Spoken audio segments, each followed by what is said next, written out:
muita gente que não sabe como instalar essas torneiras Gusmeu. Vou mostrar para você aqui bem simplesinho, simples demais. Aqui tem a indicação que tem uma água quente e outra fria. A vermelha é quente e a azul é fria. Tem as duas, os dois chicotes, o engato. Simples demais, você não precisa chave, ó. Não precisa nada, ó.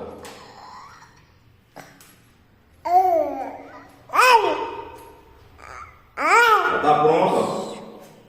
Você vem aqui, ó. Desce ela aqui, ó. Coloca aqui, ó. Vai ser as duas. Só que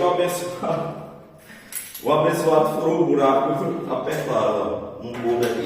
A gente vai evitar aqui ainda, ó. Simples, simples, simples demais. Tem pessoas que não sabem como é. Como instalar a torneira Gusmeu. Pronto, pode ser.